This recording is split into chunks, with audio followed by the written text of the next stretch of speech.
Lazy League, I'm in a weird spot because I'm actually both early and late. I meant to do this as soon as the February Players of the Month were announced, which was a few days ago now. I'm not that far removed, and I think we know why. The madness is around the corner. In a few days, I'm not going to have any time to do anything else that's not college basketball related. Don't tell my boss, but that might include teaching for part of it. So I got to make sure we get this done. Gonna jump into it. There's an extra little segment you'll see later. Even though I wasn't going to do it, I changed my mind. I'll explain as we go. But first, just a few hot takes from the past month. Originally, I was going to talk injuries. I mean, I know I already have, and that's very self-centered because my team got hurt early.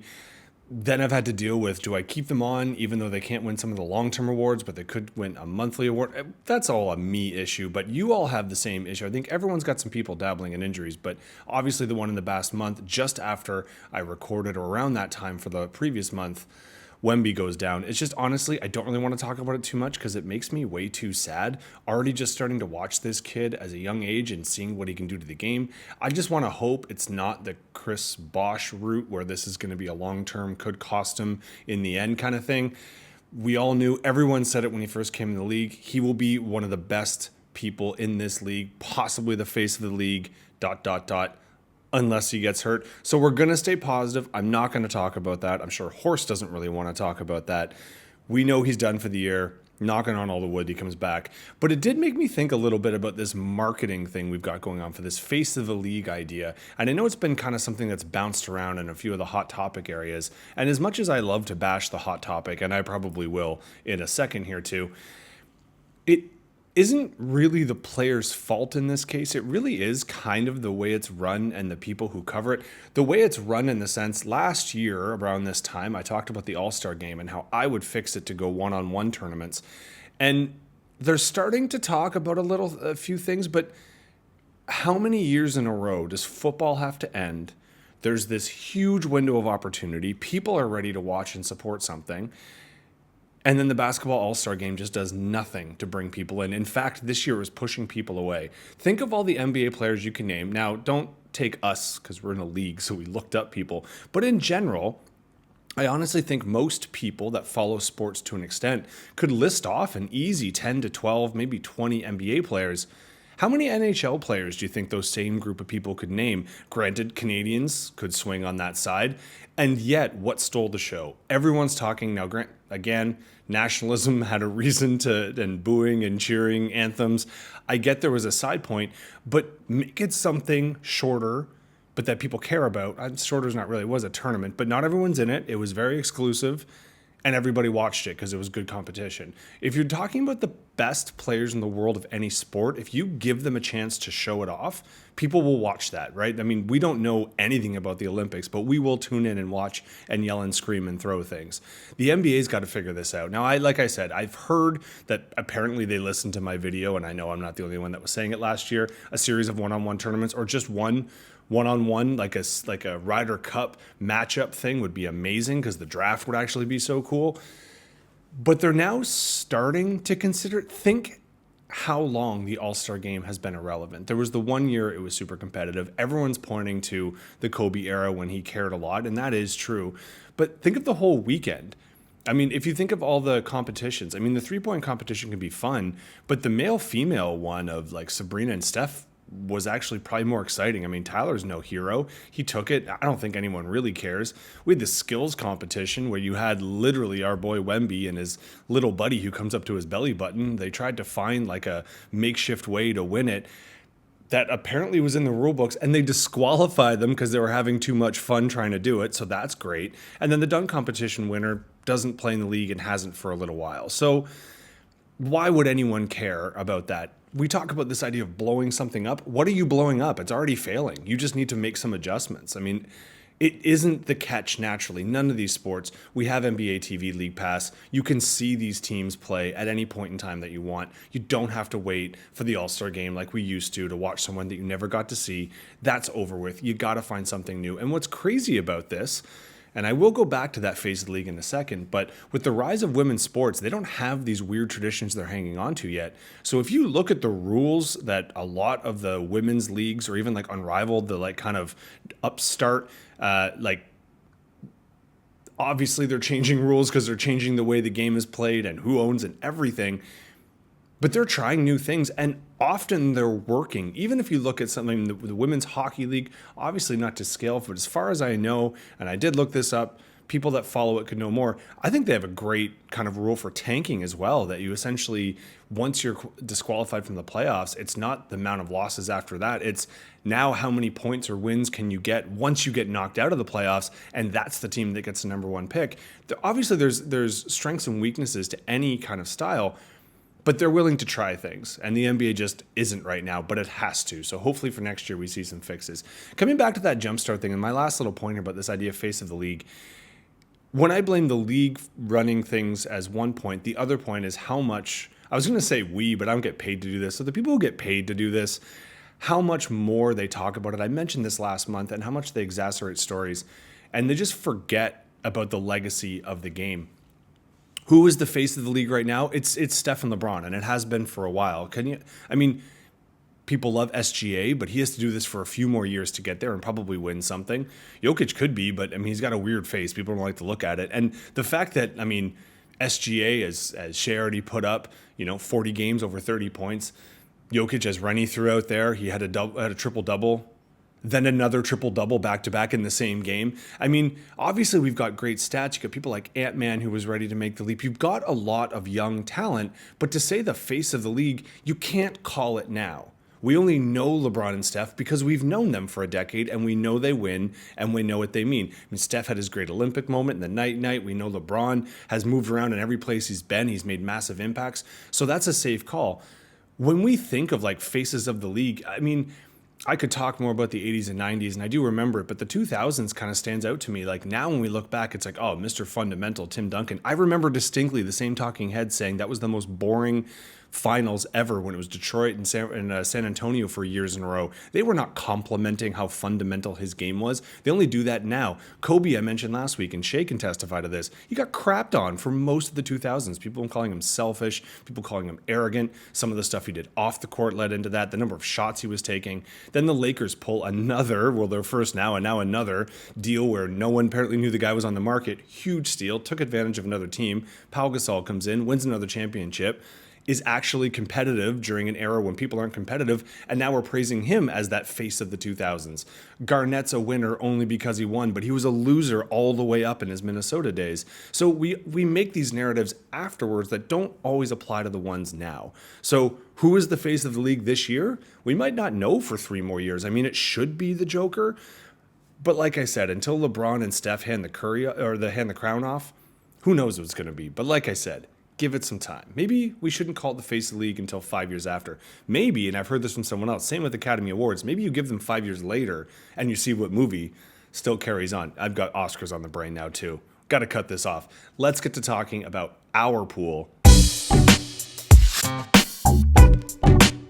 Before we get to our players, I do want to do a little bit of a tier thing, and I've been liking this. Now, I'll be open and honest. I've been watching and following, but not as much as I probably will in about a month's time. So some of these are reactionary, and feel free to throw some shade my way. When I say the white flags, they're throwing in the white flag for the white flag. Utah, Washington, New Orleans, the Hornets. You could make an argument that some of these teams up the 10 spot, but the reason I have them, I'll try and justify, but those are our 4 favorites right now. Sorry for all those who have some. We'll touch on you in a second. When I say nuclear, because honestly, I don't know, the Suns could still make the postseason. I think the Mavericks technically are a 10 spot right now, and the 76ers are still pretty close. It feels like everything they're touching right now just lights on fire, explodes, or screams at each other. So for them, their teams are just going kind of off to the side. But again, they have the talent. Could they come back and put it together? The Mavericks obviously dealing with some major injuries and dumbasseries. I don't know if that came through. The other two could maybe pull it together. But like I said, this isn't tiered as in how they're doing now. It's more how I think it's going. This idea is 10 winning. These are the kind of teams that look like right now they might be finishing 8, 9, 10. And I don't know if they want to. Look at the Bulls right now. In all honesty, they should be bowing out. I think they're just always number 10 or number 9.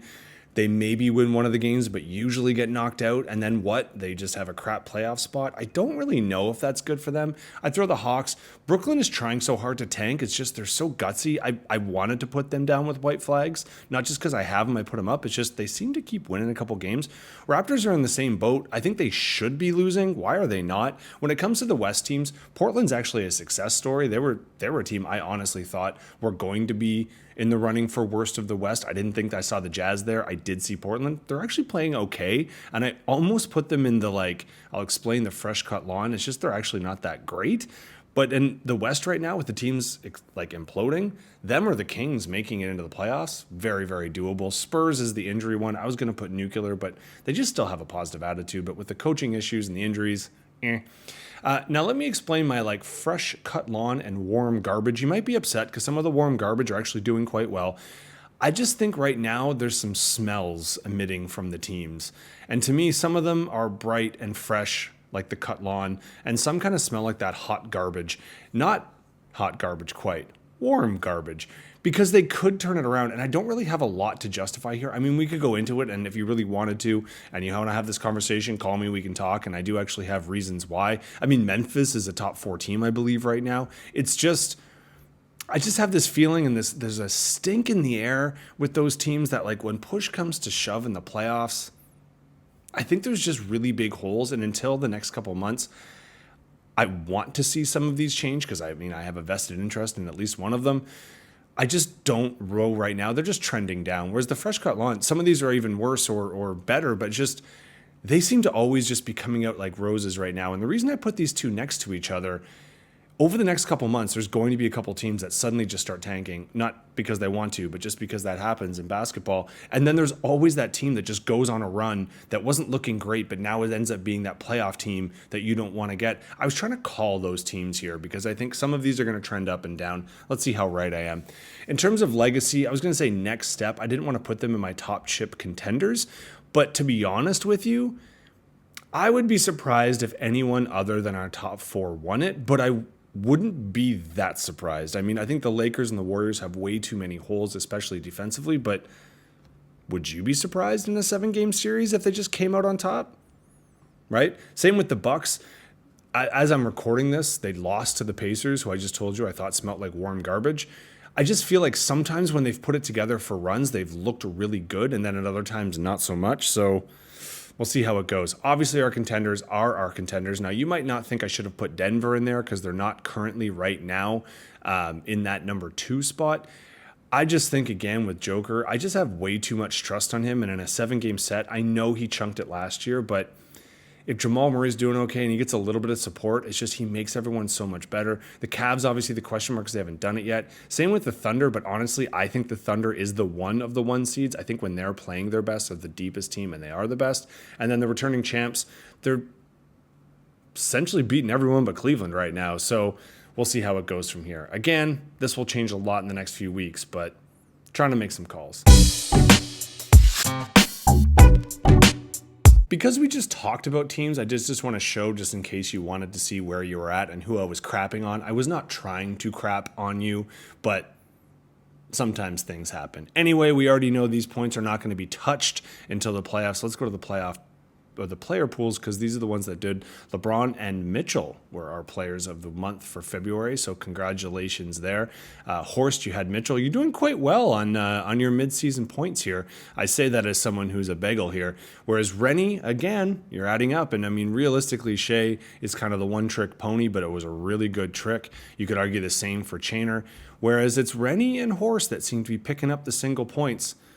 Could add up in the end. I think especially when we look at, like, say, things like MVP, I think Joker is the best player in the league, and I don't really know if there's that much of an argument, but I actually think SGA is going to win the MVP because it just seems to be his year. And realistically, if you look at his splits, there's a lot of advanced stats to suggest this is one of the better guard seasons we've seen in quite some time. But who knows? We just lost Wemby, who was supposed to be a defensive player in the year, so now that's up for grabs. Same with blocks, potentially. I mean, who knows? He hasn't been declared out yet because he technically hasn't missed that many games yet, but I don't know, man. I'm going to stop trying to pick. Plus, let's be honest, I don't want to say too much about players because we got to make our ad drop. Now, I was going to put it directly into, I've already done the drawing. I did a random wheelie spin. And even in the wheelie spin, I make comments about how I was not going to put it in this video. Then I thought, why would I not just put it in this video? Forces people to maybe pretend they watched it, even though I'll tell you who the picks were if you really, really want. Also, one file, it saves me some time. So you know what? Before we get to the very, very end, let's just take a quick look at who gets the next pick. I'm going to tell you right now, it's not fair. Hey guys, no fancy recording on this one, just trying to do it quickly so we can get these done. Sorry I'm about a week or so late, lots going on right now, but all hoping I can get the last month's stuff all updated because we know March has started and that's a big month for me. So anyway, let's get the All-Star stuff done and dusted. Just remember, when we decide 1st through 5th, you get just one choice.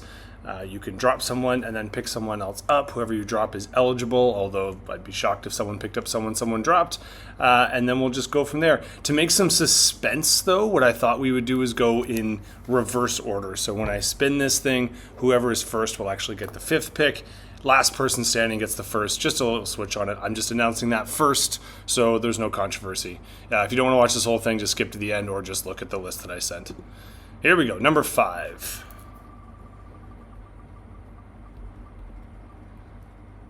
Uh-oh, Shay. Looks like it's you, buddy. Where's the volume? There we go. Nice little volume thing. Remove. Batting in the 4 spot. Who's going cleanup? There actually are some decent pickups this year, so there is an advantage to going a little bit earlier. Looks like Horst won't get that advantage, although there is a handful. I would say I've got at least 5 guys on my list personally, so everyone I think should get someone they want, but more specifically, one of us will get top, second, or third. So who takes the bronze on this one? Oh, it looks like it's going to be me. Wah, wah. Third pick on this, too. Did not want that. All right, this is down to our first and second. Good luck to both Rennie and Chainer. I think this is the first 5th, too. All right, Rennie, you got last on the... Oh, wait a second. Wait. Oh, my goodness. What a comeback. Sorry, I jinxed it. My bad. Rennie, you were probably swearing at me right now. I did not mean to do that. So, Chainer, looks like you get another number 1 choice here. I can spin just so you can feel good about yourself. So we got Chainer, Rennie, me, Horst, and then Shay. Remember, 1 pickup, 1 drop. Then that's our final roster. Good luck, everyone. Crew, I'd love to tell you that's the last time you're going to hear my voice for a few weeks, but let's be honest. We know what's coming next week. We know what I do there. You're going to be reading a little bit more, watching a little bit more, I would hope. I mean, I know you all follow it, so the madness is going to hit. So I'm going to be talking about basketball, just a different kind of basketball. But in the meantime, I will occasionally check to see how my players and teams are doing, because when the madness is over, the NBA is what we're going to be left with in terms of money on the line for basketball. So let's make our picks for the midseason, hopefully in the next week, because as soon as those brackets come out, I'm not the only one who's going to have some madness.